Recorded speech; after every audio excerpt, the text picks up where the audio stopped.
3.0 is roll call school board members. Everybody's present. Les Foss, he'll be absent tonight. So let's move right into 4.0, which is communications and reports. Superintendent Colness, just give a short enrollment. Yeah, just a short update on enrollment. Enrollment for grades K through 12 went from 1,918 students down to 1,913. So a drop. We lost 5 students last month. Hopefully that'll maintain or be stable. Just a reminder that at the end of last year we had 1,847 students. So on a positive note, we're up quite a bit from the end of last school year. So hopefully those enrollment numbers will stay steady. So that's it for the enrollment report. All right. Any questions on the enrollment, board members? 4.2 is finance report. Amanda, it's all yours. There we go. All right. Okay, so we have the budget actual report up on the screen. So just have a few notes here. Our revenues are pretty consistent budget-wise to where we were in the prior years. So the one thing that stands out is last year we had quite a bit more federal revenue at this time, and that's mainly just due to the grant drawdowns and MDEs, lots of grants at the moment, so they're a little bit slower on approving them. So we're still working through some of that, but pretty much all of it is in MDE's court, and we're just waiting on them. For the revenues, our supplies line is up percentage wise a little bit from where we are, but that is the same as the previous months. It's curriculum purchases that we've had. And then our equipment line is up a little bit as well, and mainly due to previous months things. Those touch screen monitors and stands that we bought are a big portion of that. However, this month we did add 45 MacBook Airs that we purchased, so that is in there as well.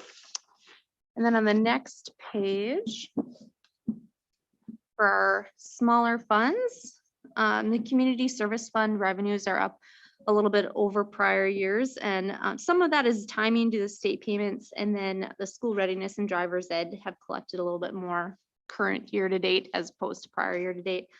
So a lot of timing issues or timing differences in there. If we look way down at the bottom at the net numbers, the food service fund is in the hole quite a bit, which is similar to prior year, and that is because the September and October meal count or meal reimbursements are just not here yet. So timing issue, those have been submitted to the state, but with the switch in programs, things have just taken a little bit longer. And the community service fund, the expenditures or the net number there is also negative, and some of that is due to the summer school funding, and we just don't have all the funds for that in there. So a lot of timing differences that we have at the moment, and within there, there's quite a bit of federal dollars that we currently just can't draw down on yet. It's about 308,000 when I just peeked this today, that we're just waiting on the MDE to be able to allow us to draw down on those funds. And then the treasurer's report. I didn't really have a lot of notes on here. Things are pretty similar to last year, where our cash position is similar to the prior year as well. The only thing that's new on here is now that we're running our concession stands and having some student account activities run, in the adjustment column, you'll see some of money moving from the general fund to the activity accounts, and that's just us paying those groups for that activity. But we're doing that in a journal entry 1 month at a time, so we'll see that information in that adjustment column. Any questions on any of those 2 reports? Thank you. Let's move on right into the audit report then. All right.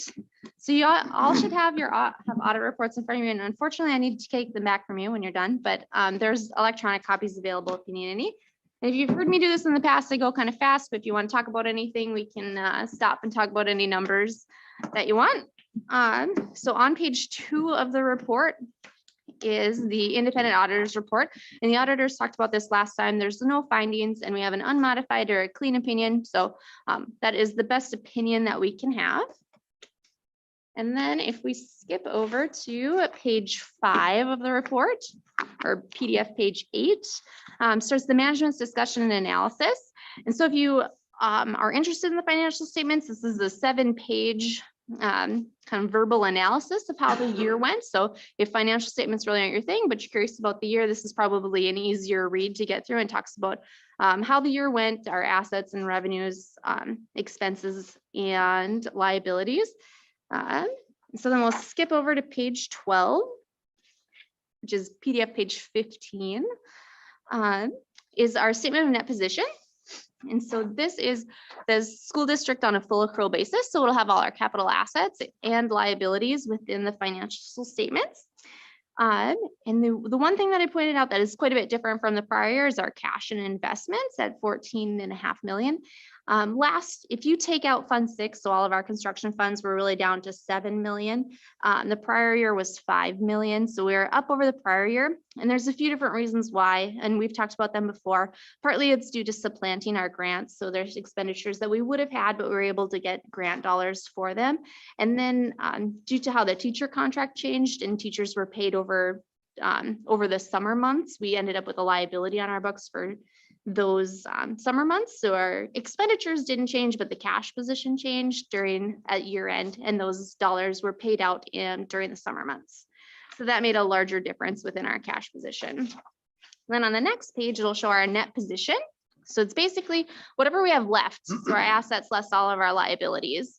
And the net position is divided into 3 groups. So net investment and capital assets is all of our capital assets less any debt related to them. So that is basically what they're essentially worth to us. The restricted dollars are restricted due to state or federal statutes. So these are dollars that the state have given to us, but we haven't spent in accordance with how they would like us to spend it. And a lot of times we try to save those dollars up for different planned projects. So it's common that you see them there. And then the unrestricted is anything that's left. And there's a large negative number. So normally we say that's what you have left to pay your regular bills. However, the OPEB and pension standards have really caused that number to look ridiculous, and it's very large. So if you take off those OPEB and pension standards, the number is actually 4,239,000. So it's a lot better when you look at it without those 2 standards in there. Amanda, maybe just anybody need clarification on OPEB or basically the retirement fund or what we're liable for? Yeah. Yeah, so in general, we're involved in the TRA and the PERA plans. And much like Social Security, there's money there today, but there's not projected money to fulfill every single plan member. And so what they've done is taken the unfunded liability and divided it out against all of its members. So our portion is related to how much our payroll within the people that are on each plan. So we get a very small piece of that liability, but it comes up to a very large number. And the number swings every year based off of discount rates and investment rates. So it really causes some very large changes within our financial statements because of that standard. And then OPEB is a similar thing. A little bit different because the state of Minnesota requires us to allow individuals to stay on our health insurance plan post-retirement.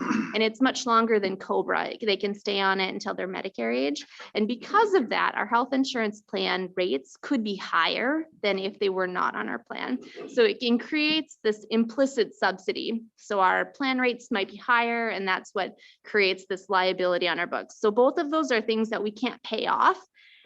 Which is why I like to take them off of the number and show it to you without, because it's not something that we can make any impact on. Excellent job. Thank you. Yes.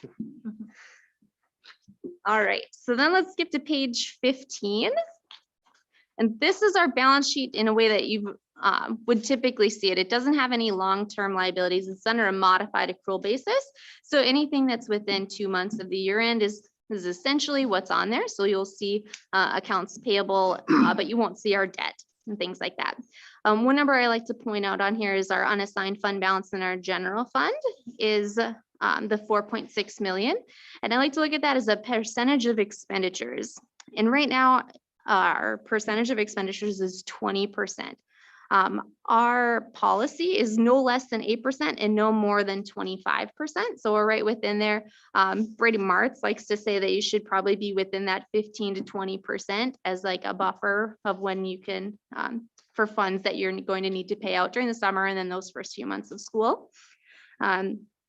And I believe our policy actually references the next year's budget. So I took that number as well, and it's 20.3%. So we're right in line with where our policy would like us to be. On page 17 is the income statement for all of our major funds. And those are the general fund, debt service, and building funds. The community service and the food service are considered non-major, so they're in the back of the report, but there are details on those funds as well. And then on page 21 starts the notes to the basic financial statements. So almost every number that you will see on the statement of net position or our balance sheet has a note attached to it within the notes to the financial statements. So if you're curious on that pension information and want to know how much the liability is for each of the plans we're in, the numbers are all within here. But unless there's a specific question, we'll skip them all and go to page 47. So 47 is the budgetary comparison schedule of our general fund. And it just shows up by line item where we were our original budget, final budget, and actual. So our revenues came in just slightly under budget, but it's less than 1%. And mainly that was due to our ADMs being down slightly more than we anticipated when we had done the final budget. Our expenditures were a little bit less than our final budget as well, and that's mainly due to a conservative approach, but it's just a little bit over 1% of our budget. So minimal differences within our budget to actual. All right, and then we skip to page 53. You can find the detail of the food service and the community service funds.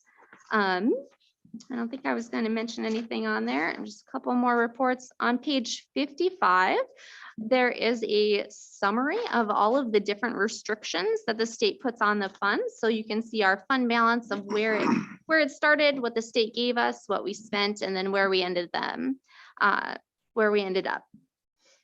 And then the next page, page 56, is the report on Minnesota legal compliance. And the auditor referenced this last time. We didn't receive any findings on that. However, I was going to mention that we did have 2 findings last year due to both were related to student account activities. One was for inactive funds and one was for student approvals.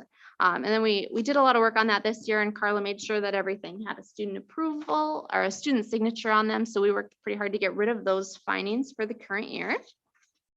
The next page 57 is the report on the report of our internal controls.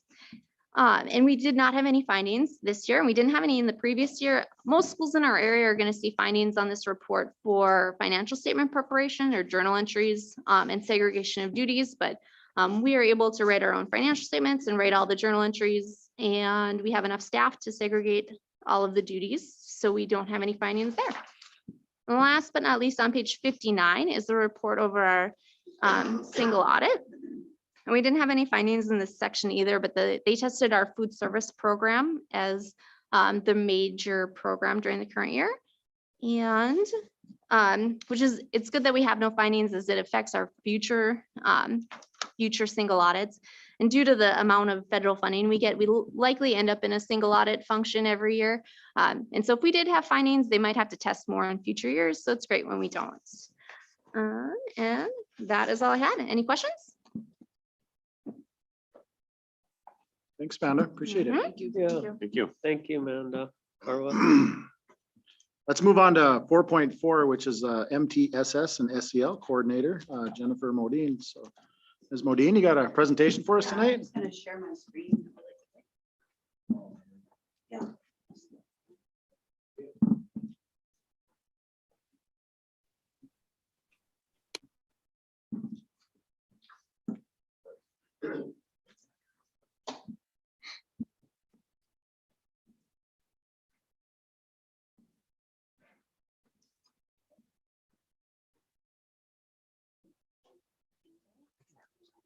Take one. There's a whole bunch, but.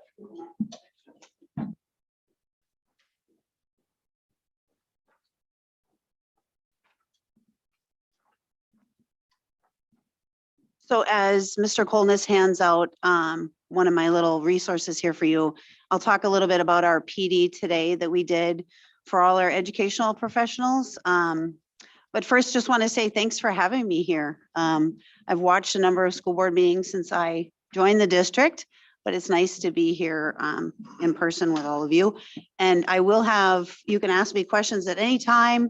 But I do really want you to ask me questions as we get through. It's a very short presentation, but I just kind of wanted to give you kind of a general overview of kind of what we've been doing around children's mental health and around social emotional learning, and that type of thing. I'm not going to read you my resume, but that's how I come to you with my experience. And then I did put some bullets there for you to understand my current roles in the East Grand Forks Public Schools. So you can see that I have a number of roles in the district, but that's a really good thing. I want you to pay attention to one of them, and that's the coach and consult at all the schools. And so when you guys approve my position and my conversations with Soraya and Mr. Colness, we really looked at a model that I would be providing very hands-on support to the schools around that multi-tiered systems of support for kids. And that's really, really important. So I'm available from preschool all the way through the senior high. And I've been attending our multi-tiered systems of support meeting across the whole district since I started in August. When I was thinking about this, coming to work for you and my position, I really reviewed what you had in your strategic plan about your belief statements. I won't read those to you, but those are the belief statements that you came up with. And as you can see, one of them says compassionate and curious minds are developed when children are engaged socially, emotionally, academically, and physically. And so this understanding that as we serve our students, we have to serve the whole student, right? Not just the physical body, but the mental body as well. So, and that understanding that learning happens outside the classroom. The other thing that was identified from the strategic plan is those goals and objectives. So funding and implementing appropriate social emotional learning and behavioral interventions, part of why I'm here today. And then really getting focused on how we provide those interventions with those tiered supports for all our students, no matter what their age, and then using data to really drive our decision making. So not so much our emotion about what we think is happening, but really taking time to use data to drive that. And these are all best practices. The Minnesota Department of Education, I really feel like East Grand Forks is ahead of the game. I'll talk a little bit about some of the groups that I'm a part of, where I'm kind of getting a sense of where the state is as a whole, and then where we are here in northern Minnesota around our mental health and those types of things. So when you think about mental health, because I know there was discussion about that, I want you to really think about it in terms of like overall wellness, that for you as adults and for our students, that it's about the whole person, right? And it's seen on this continuum that we all have wellness and we all have mental health, and there's an ebb and flow to that. And that the attitudes and practices of the adults in a school educational space make a big impact on mental health of our students. I'm not going to read this definition, but as you can see, it talks about the social emotional well-being, psychological, and that all of this happens for all of us from childhood to adulthood. So that mental health isn't something that just certain people have and other people don't, that we all have it, right? I know this is blurry and I apologize for that. But when I talk about this continuum of our young people, when we talk about the state of our young people right now, it's important to understand that at some point in your day, at some point in your week, you're kind of moving through all of these. So most of us do not stay in the excelling space for, weeks at a time, right? There's an ebb and flow. And for our young people, it's super important that we provide them guidance. And more importantly than that, even, is coping skills. So the stressors of life will happen to you. We cannot escape that for you, but what we can give you is tools, positive tools to deal with the things that happen to you that really contribute to your overall mental health. So on one continuum, yes, there are children that are, really, really sick and need kind of acute care. And then there are other kids that are just doing fantastic, but really it's an ebb and flow, and you move between the continuum at all times. So our young people are always somewhere in this space, struggling, crisis, surviving, or excelling, which is what we want for all our young people. I mentioned today in our professional development that I'm a part of the district's professional development committee, and it was really interesting. A couple weeks ago, we heard from our high school teachers and administrators. We were just talking about what do we want for our graduates from East Grand Forks Public Schools? Like, what do we really want for them? And yes, we want them to be able to read, of course, and we want them to be able to write. That's very important. And we need them to be able to do math, right? But we also, they said, we want these soft skills. And I said, well, what are those? Tell me about what the soft skills are. And every one of the skills that they said that was the most important thing for our young people to have fell under one of these competencies under our social emotional learning. So you can see there's five competencies, but when people said we want them to be good critical thinkers, we want them to make good decisions in our community, that falls under responsible decision making. We want them to value the relationships in their life with their families and their community, relationship skills. We want them to know and understand that not everybody's the same as they are. And to really be successful in the workforce, you have to know and respect that. That's under social awareness. So it really reiterated for me that we're on the right path in terms of really what we want our young people to get after they graduate from our school system. But how does this really relate to the academic well-being, right? And so when we think about what we've done, what we're starting with right now is this adult social emotional learning piece, because it is kind of challenging sometimes for adults to face their own social emotional learning. But we know, and the research says, not like my opinion as an expert, it just says that the better our adults do with their own social emotional learning, the better they're going to be able to do with the kids that we serve. And that is tied into how they do academically. That is a hands down 100% a fact. And so we believe that if we give them these skills, that will increase their teaching practices. And then over on the other side, that's how we kind of know if it's going well, right? So we have responsibility and choice in the classroom. We have excellent balanced instruction. We do good assessments, and we just have an overall great academic environment for learning. So there is a strong connection, otherwise we wouldn't be doing it, right? This is super interesting. So the Minnesota Department of Education put out a recent document. It's quite lengthy, and when I read it, I thought, I'm probably one of the only people that's ever going to read this, but because it's like 90 pages long. But what was interesting about it for me is when I perused it and highlighted, it talked about what schools need to do, which we're on the right path 100%. And then it talks about what schools shouldn't do.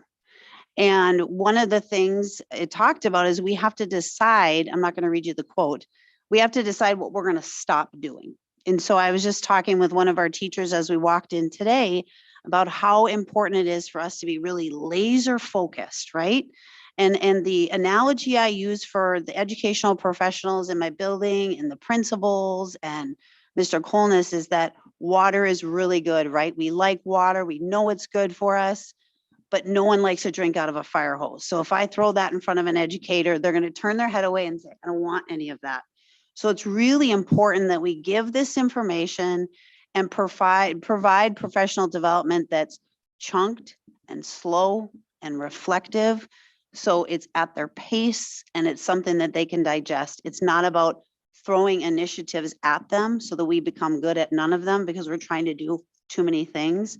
And so that's the way I really look at it. And it also really reaffirmed that they said that we should also be looking at what we're going to stop doing. So the de-implementation, if you will. So really, really focused this year on developing those PLC structures and our adult social emotional learning. So I'm really happy about that.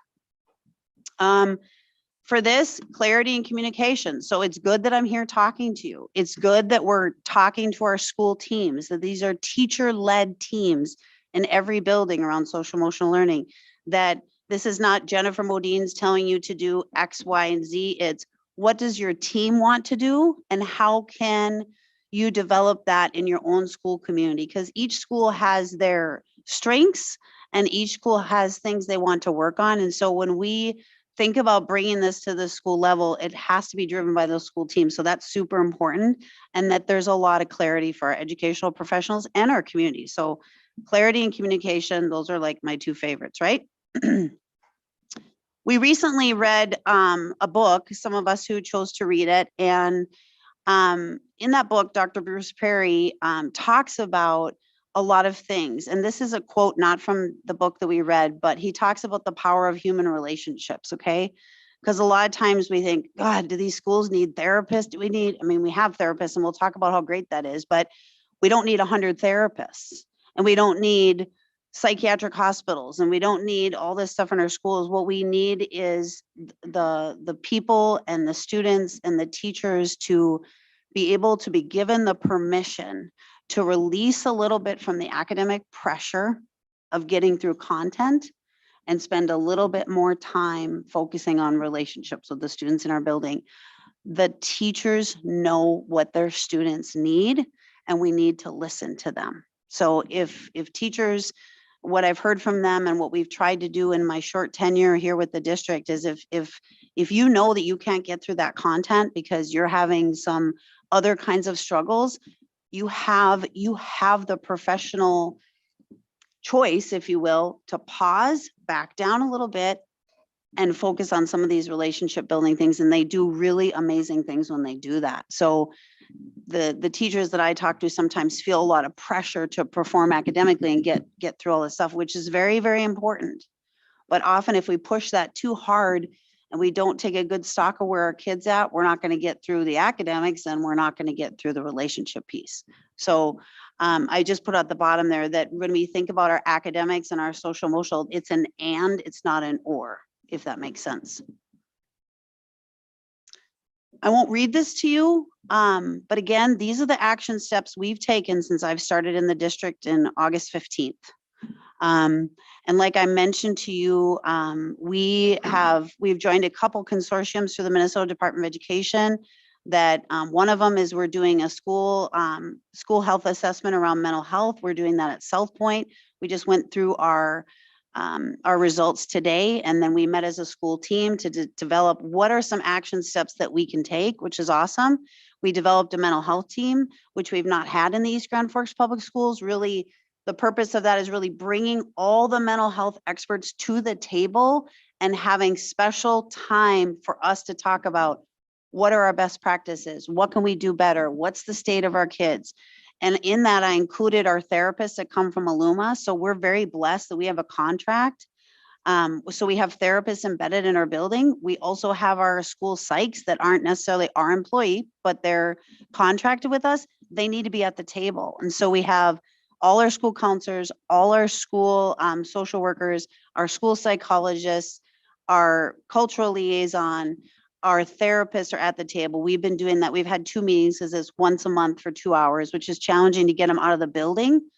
But I think it's really important because we need time to think about our craft and best practices of what we can do to make East Grand Forks Public Schools the best we can make it, right?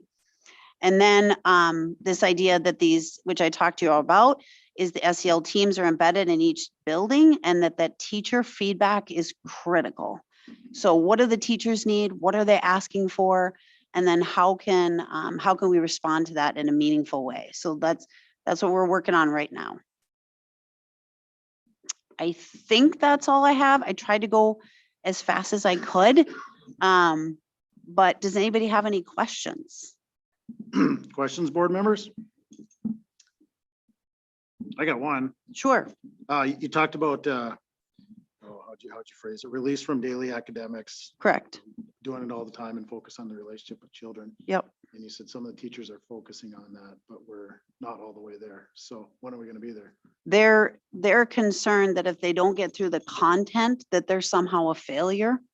Instead of us saying to them, look, you are not a failure because you didn't get through the history lesson today, whatever, at the high school. So from your perspective though, I mean, how long do you think it's going to take to change that culture? They need permission.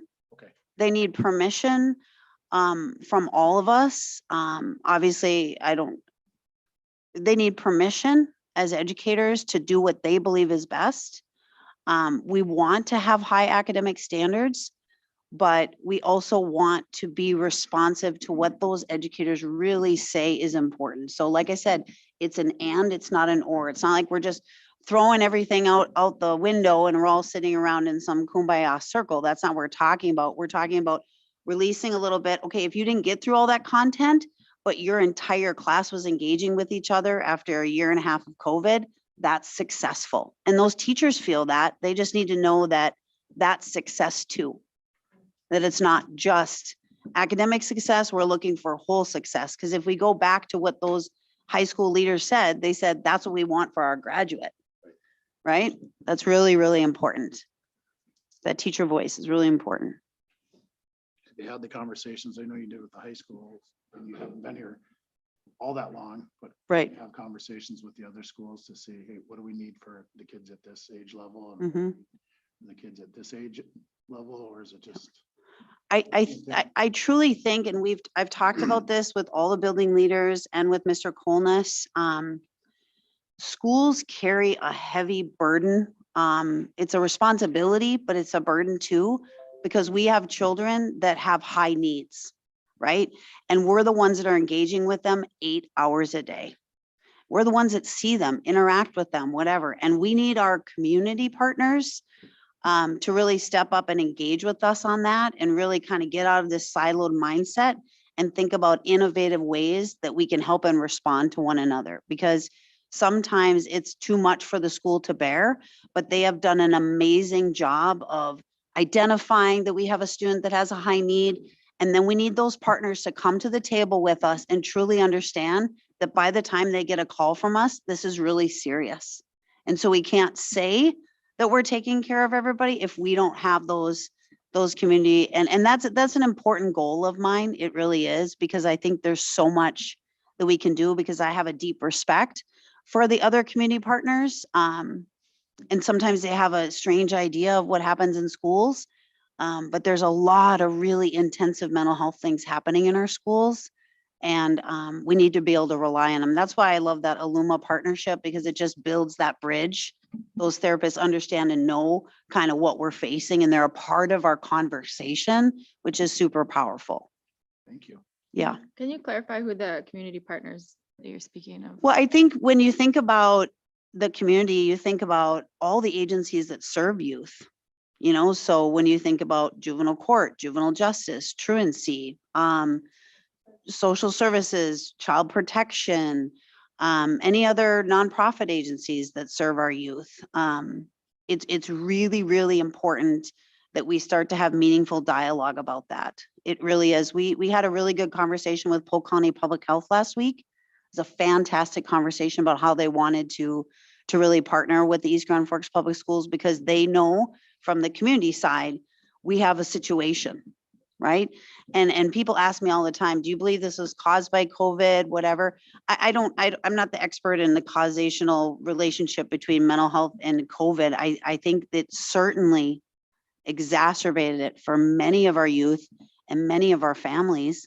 So do I believe that it just came about because of that? No, because I've been doing this way too long. And I know it was there before. It might have come to the light a little bit more. And I see that as an opportunity for us to do something better for our youth, really. When you talk about permission, and all the teachers need the permission to maybe let go of that strict academic and Sure. and not an or. Right. It's not, I mean, who are they seeking permission from? Is it all of the above? Like, is it administration? Is it, other teachers? Sure. The community? Like, who is that? How are they ever going to feel that? Sure. Permission? When I think about educators, I think about some of the most selfless people that we know. They work in a space where nobody sees what they do most of the time. They're often criticized. They are working really, really hard. And I think it just starts with common language about how we give them permission to say, okay, if one of the examples is one of the teachers said, like, is it okay for me to say that I'm having a hard time? And I'm not to like, I'm having a hard time, I can't function, but I need to take a break. I need 2 minutes. I think we're all going to breathe here for a second. And I said, yes, that's actually great modeling. You're showing that you're not a robot, you're a human being. And that's super powerful, whether you are teaching a senior in high school or a preschooler. And they're like, can I do that? Yes.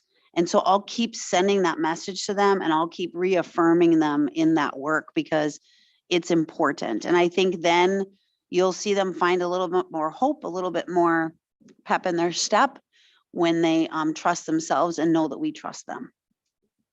You think it's a policy driven decision? I mean, policies that's holding it? Not really, Our you know, expectations? it's like, you know, like when you assess climate and culture and teacher beliefs and attitudes and where people are at and empowerment, it's, you know, it's an experience you have, and then you kind of enter into those conversations and say, and that's what's beautiful about the way that I've done this work, because when I left Grand Forks, I was very, very, very hands-on, right? Because I was a school social worker. So when I took this position, which is a little bit of a step back, you know, a little bit more of a broader view, it was really important to me that I stayed with and beside teachers, because if I don't understand what the principals and teachers and school psychs and therapists are experiencing, then I can't provide good service to them in terms of what does the district need? How do we get better at what we're doing? So that's really important. And I mean, this is just the beginning of some really good things, because I'm listening to a lot of people. Yeah. Sure. I think one part of this too is the trauma. I'm just gonna be honest.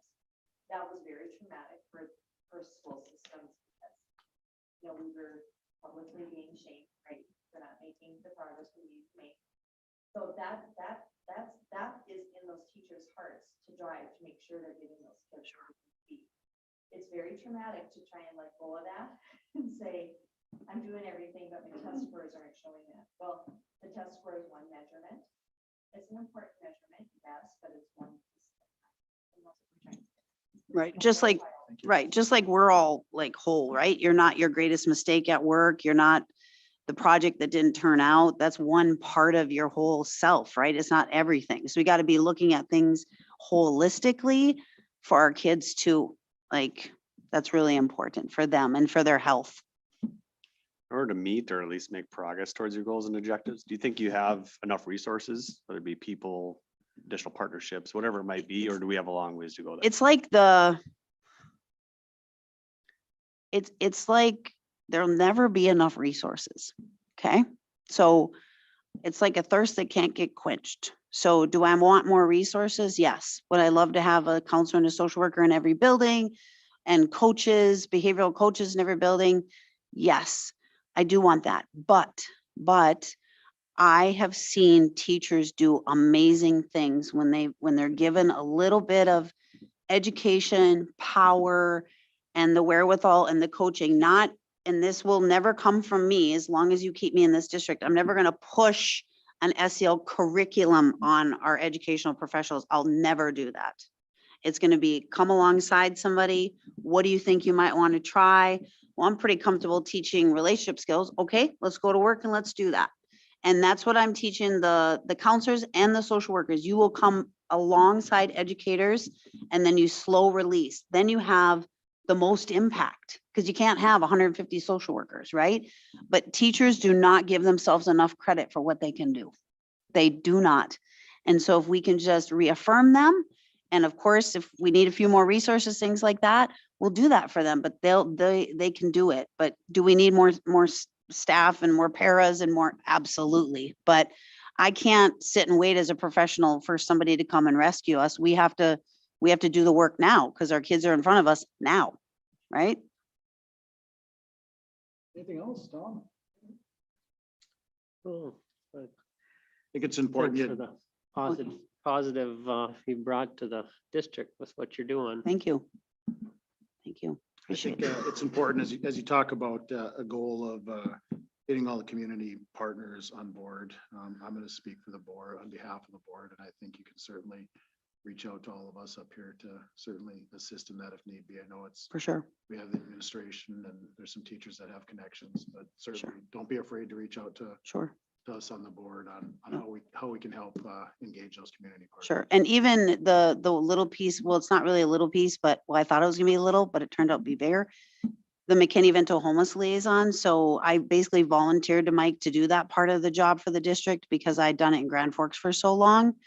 And that's serving children that are experiencing homelessness or families, or children who are engaging with our school district who are unaccompanied homeless youth. So for whatever reasons, they've been kicked out, or they're at the risk of being kicked out for a myriad of reasons. And how do we wrap around those folks? And we've had a higher number than we've had in the past, and the district teases me because they said, were you bringing people over here? People experiencing homelessness? And I said, no, I just think that, and we're going to get better at this too. It's just, I've made it more available to let families and students know, if your housing is not stable, we want to make sure you're accessing education. And the leaders in these buildings have been phenomenal. We have had some really kind of challenging situations with families experiencing homelessness, and they have asked great questions. They have stepped up. They have made these families and children feel very welcome. And we know that school is such a stabilizing force when this is going like this, right? And then recently I reached out to Tri-Valley and had a meeting with them to kind of understand, that they have a large amount of money for youth, and how do I help work with them on that? So that's just the beginning. I haven't hardly touched my toes in that yet in terms of building bridges, because we've been just kind of trying to place kids. But we'll get better at that too. I appreciate everything. Thank you. Yeah, you're welcome. Presentation. All right, let's move on to, do we have another report that you wanted to add on right there? It'll just have it be part of mine, so that's fine. Oh, okay. Yep. Let's move into 4.5 administration and department head reports. So Well, we have a special guest here from the EDA, Paul Gordy. If you want to step up to the mic, he just wants to talk a little bit. I know there's a renewal of the, for new home builders, there's that property tax incentive. Right, so I'll let you turn, you'll have to hit the button there, Paul, so it goes green. Thank you. We always go green. I'm Paul Gordy. I'm the Economic Development Director for East Grand Forks. For years, the school district and the EDA, city, and the county have collaborated on a incentive program for home buyers. That is that we rebate the property taxes for the first 2 years that the property taxes, after the property comes up to full taxation value. It's been a popular program. We've talked with realtors. They say it's probably the biggest incentive that we could do to bring new families in. You talked earlier today about enrollment, increasing enrollment. Family sizes have been getting smaller for years. This is one way to introduce new families into the community as well, and to maintain or increase the enrollment figures. I asked Mike if we could distribute a figure. It looks like there is one issue.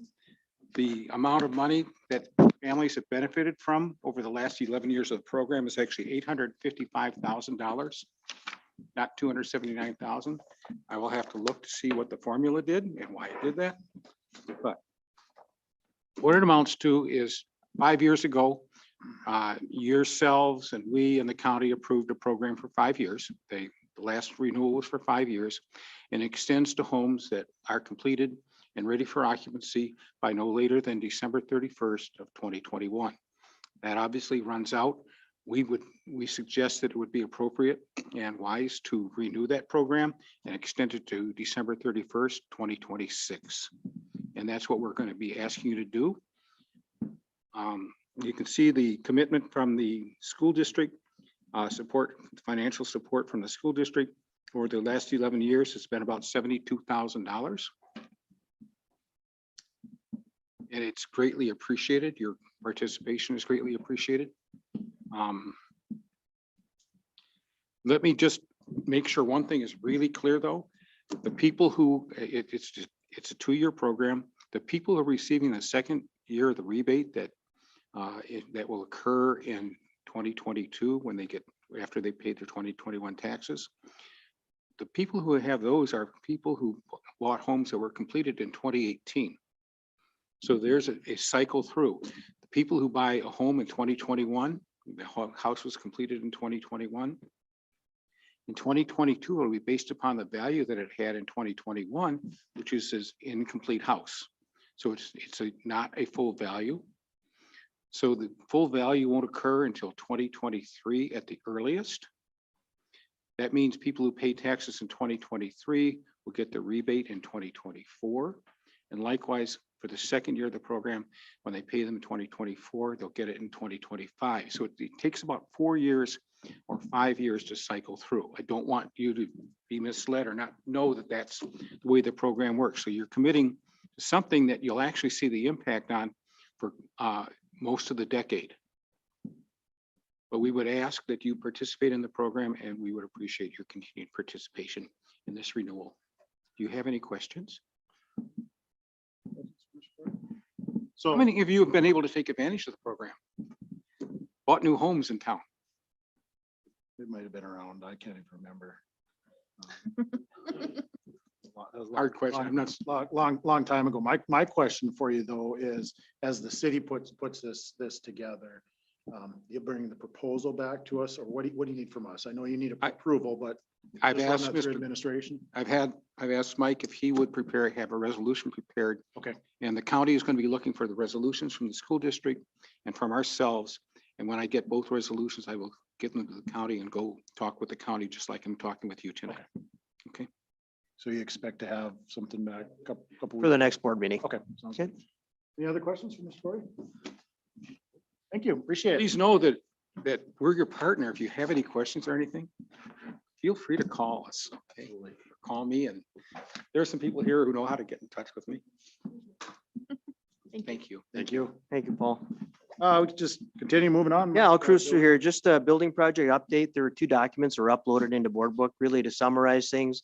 They have put the 3 cooling towers, they have been put into the buildings. Right now, they're connecting those, or they're going through there also and finishing up some roof work from when they had to put the cooling towers in, and they're working on the heating and cooling control system. And then we've had some ups and downs. There were some things that might have been put in backwards that are getting fixed, but we had some rooms that were really warm last week and some rooms that were fairly chilly, and we're trying to get that all stabilized. So some of that information is listed in the report. Radio purchase for buses and also for our home bases. We have a couple of price quotes. Ron is waiting for some information from one of the vendors, and we plan to bring forward a recommendation for purchase at the next school board meeting. Health insurance renewal, right? We have been going out for bid. Our health insurance, our current health insurance plans, they are scheduled to renew January 1, which is unusual for school districts. Usually it's July 1, but it's January 1. Currently, the entire school district is under the PEEP plan for the public employees insurance pool. We are working with an agent from Baller Insurance, and he's putting together information.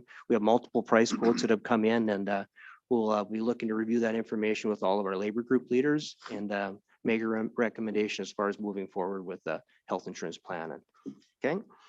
And we did receive information late last week on the COVID-19 vaccination emergency temporary standard. Basically, it's a federal mandate about vaccines for employee groups that are over 100.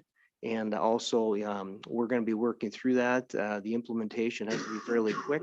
There's going to have to be some things in place in December, and then have to be full go by January if everything stays as is. Of course, there's a battle going on. There's things going into the court systems, and but they just provided some information late last week, and you received that from the School Board Association. So we'll be working through that, but I just wanted to make sure that you're aware of what's taking place there. And that is all I have in my report. All right, thank you. Let's move on directly to committee reports then, please. Okay, I'll just give a brief update on the incident command team. The team did meet last Friday. Sarah Reese was there, as well as Debbie from Grand Forks Public Health, and they provided information. Everything that she shared with the group, I put into the board notes there as far as current case numbers, et cetera. Something just to make you aware of, I put on here, there were 3 charts, including school district data, and the dates are from October 29th. That was that Friday that information was sent out. On October 29th, we had 2 active cases in the district, and we had 18 students who were in quarantine. Last Friday, when we met, there were 8 active cases in the district, and there were about 60 students in quarantine. And today, we had an uptick. So today, Christy and Christy were pretty busy, and we currently have 17 active COVID cases. 16 of them are students. 1 is a staff member. And we have 73 students who are scheduled or currently in quarantine. So we have definitely seen an uptick in the last 10 days in the number of positive cases. And there are pockets where that's happening in the district, but just wanted to provide you with updated information. The The only other committee listed would be negotiations, and I know Eric and Matt and Brandon, you've been meeting with the principal group and Yeah, I would say we continue to meet with them and I would say we're making progress.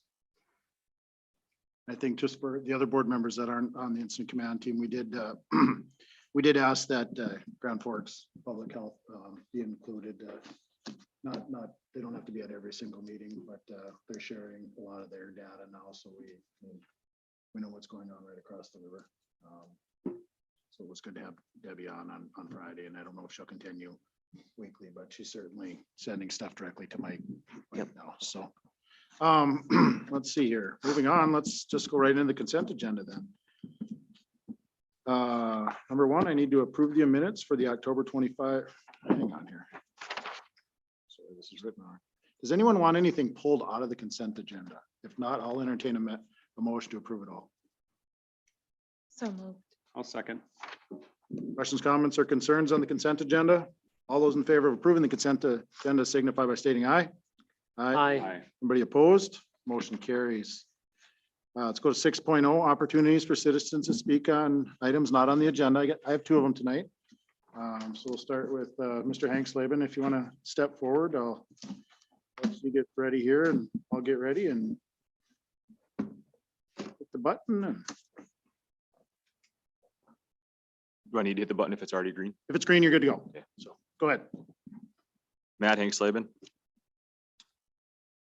The last school board meeting I was here, I talked about how my son was sick, so we gave him a couple of home COVID tests, and he tested negative for COVID, but positive for COVID antibodies on both tests.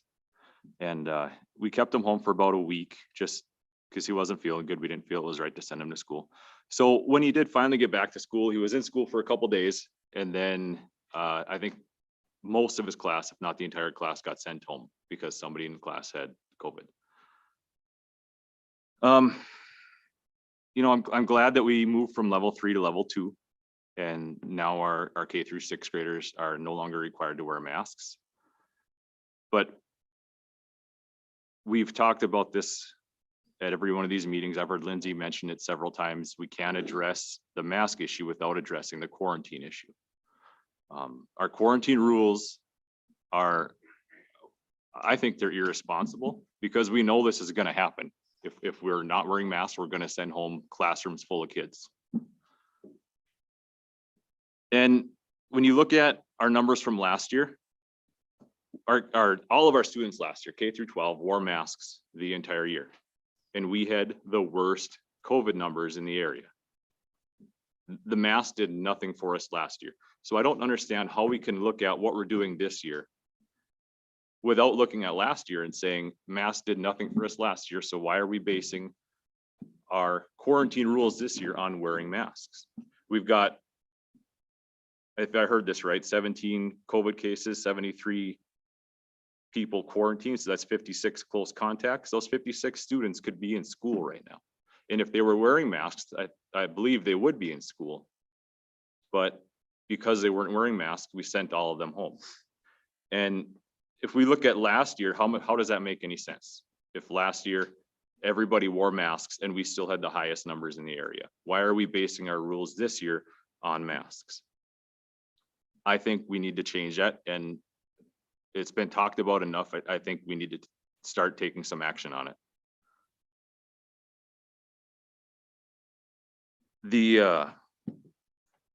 I mentioned the first time I came to these school board meetings a few weeks back, or a few months ago now, that the Fargo and West Fargo school districts are an interesting study because Fargo is requiring masks and West Fargo is not requiring masks. And earlier in the year, the West Fargo school had fewer COVID cases than Fargo.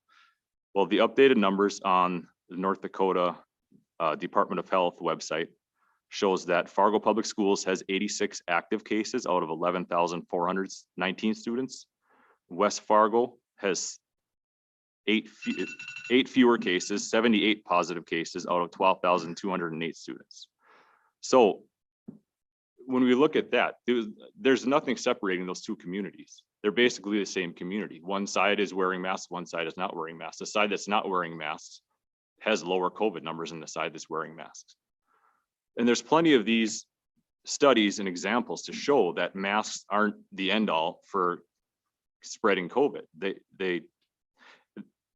We've given you plenty of studies, plenty of data of other schools, local schools that do not require masks, that do not require quarantines.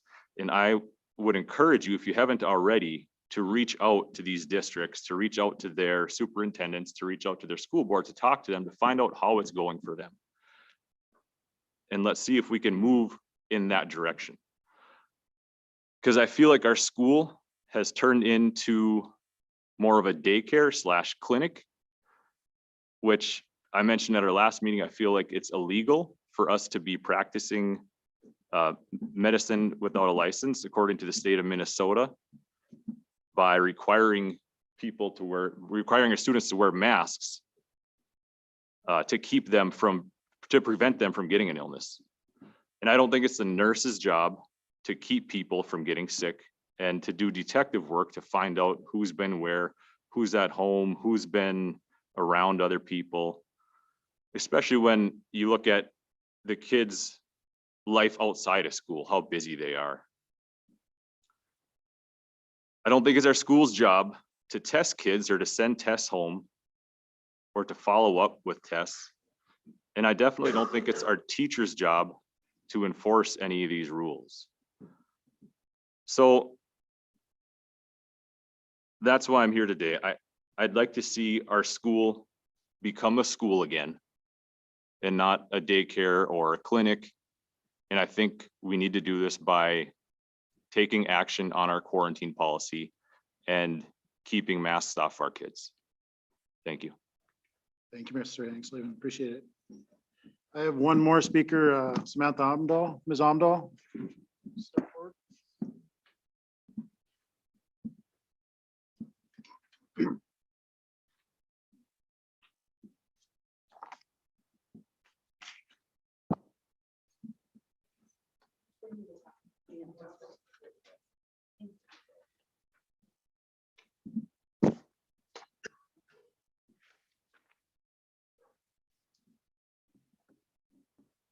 Before I start, can I ask, when we were here last time, you guys said that you were gonna have a meeting about quarantine that week. Did that happen? We met as an incident command team last week, yes. Okay, was the results shared with anyone, or did the results not from that meeting? Well, there were no recommendations to change any So nothing mitigation changed. strategies, right? Okay. And we actually just had a meeting here after school, not the whole team, but we did meet with some people as well after school today. Okay. Yes.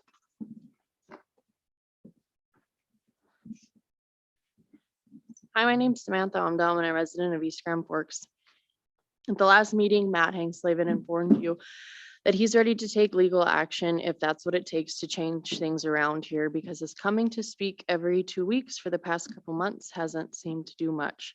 I know you guys brought us down a level in the mitigation plan to make masks optional, which I am grateful for, don't get me wrong.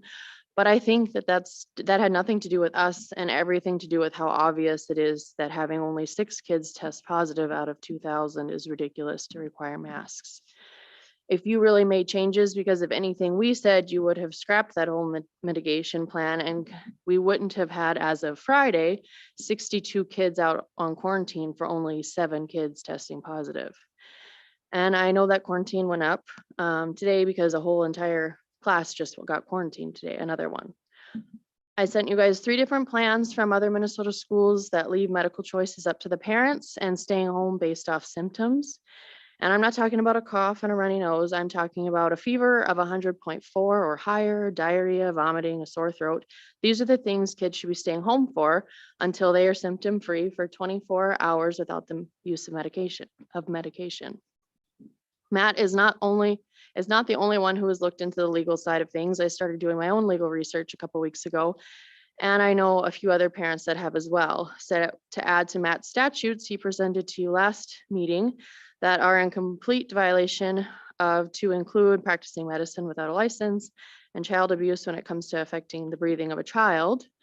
The FDA defines masks when used to prevent the spread of COVID as a medical device, and using a medical device on a minor without the consent of a parent is illegal.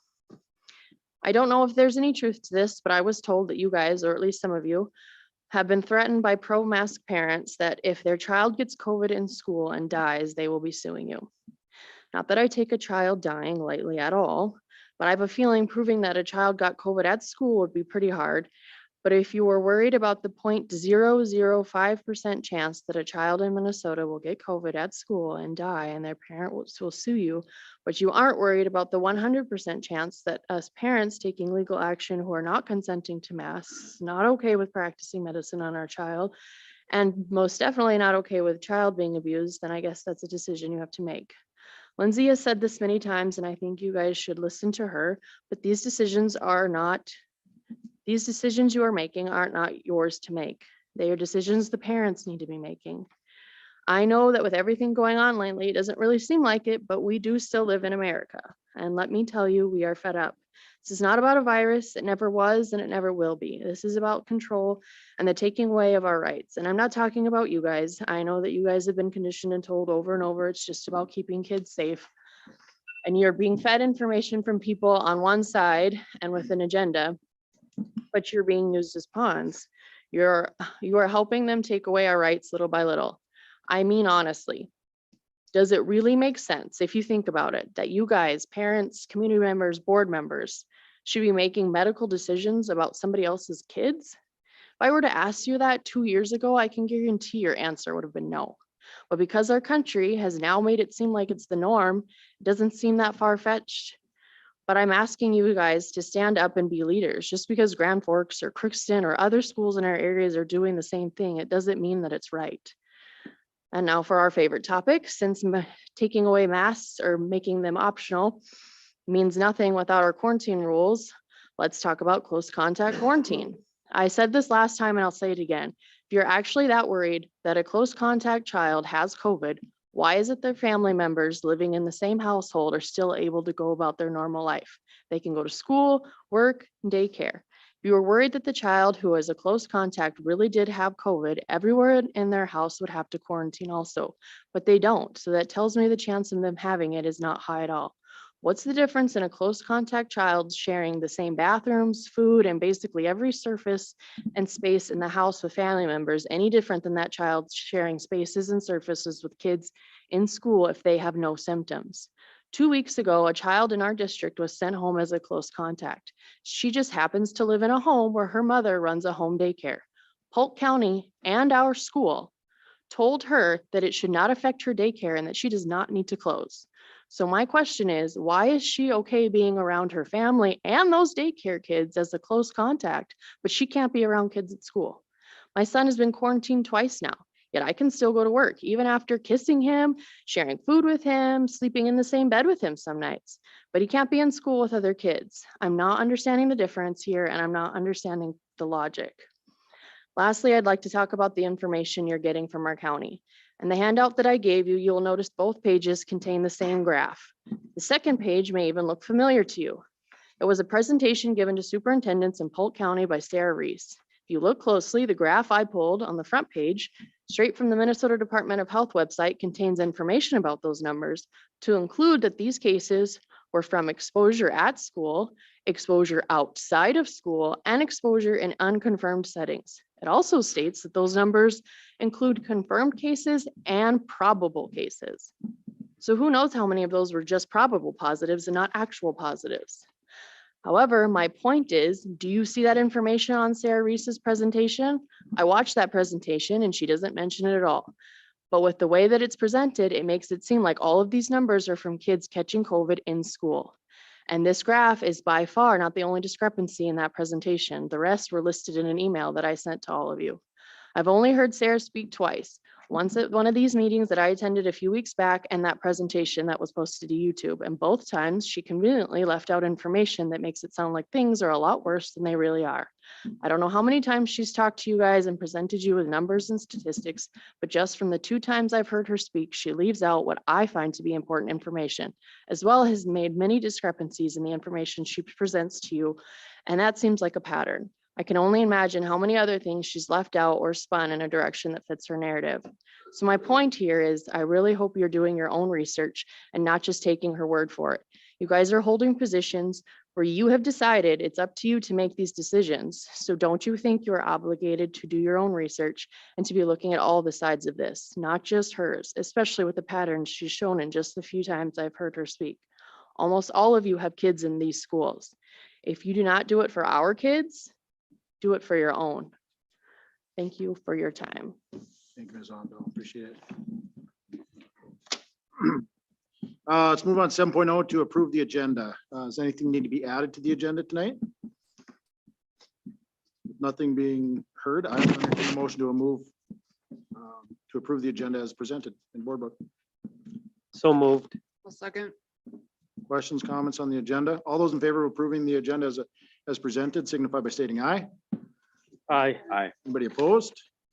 Motion carries. 8.0 is district business. 8.1 is to approve Form A for the Minnesota State High School League grant. I think this is something that, remember it, Mike, we do this every year.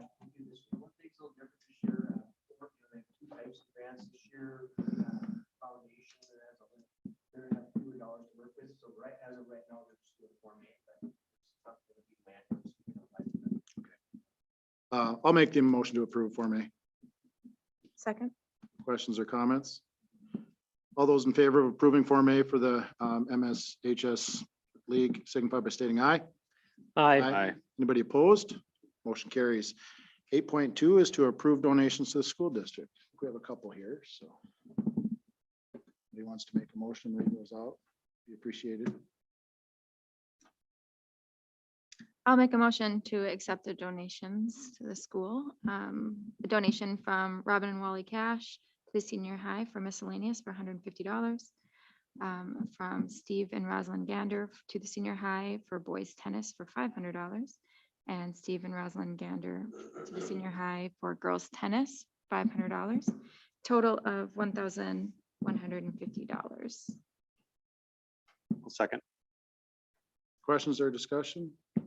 Certainly thank you to those individuals, and all those in favor of approving the donations signify by stating aye. Aye. Aye. Anybody opposed? Motion carries. 9.0 is payment of claims and accounts. We have to pay the bills. I'll make a motion to approve the check submitted 121,836 through 121,931 for a total of $908,266.57.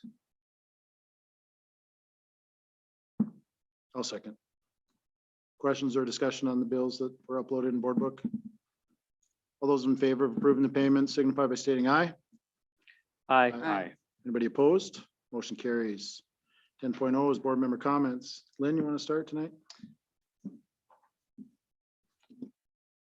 No. Have any comments? No. Okay, I'm good. Lindsay? No, I don't have any comments tonight either. I have I think just a good report on our audit. Thanks for the hard work on that. It was really good. And that report from Jennifer was awesome. And I think overall, we just continue as our district to watch out for our students and our staff and do what's best. Nothing further. No, I appreciate it. Congratulations on the audit. Everybody that was involved. So it was good to get an audit back with no findings. Again, Jennifer's presentation, I'm actually gonna, the little thing that she gave us, I'm gonna utilize that myself. And I don't know, did she leave already? Mhm. Yeah.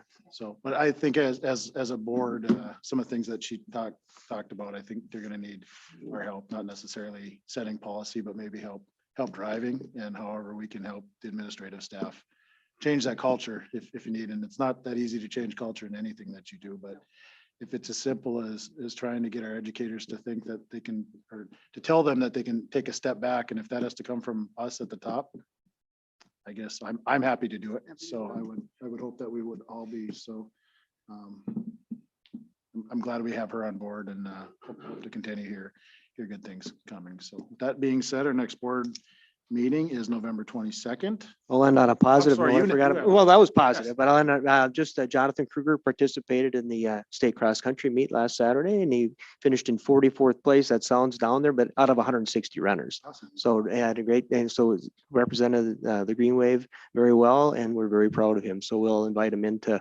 one of the future school board meetings to present him with a certificate. So congratulations to Jonathan. I think one thing I forgot to mention is our winter activities are in full force or getting close to full force and it's.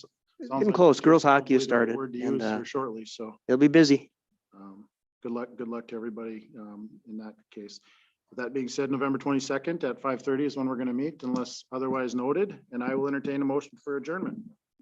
I'll move to adjourn. Second. Questions, comments, or concerns about adjourning?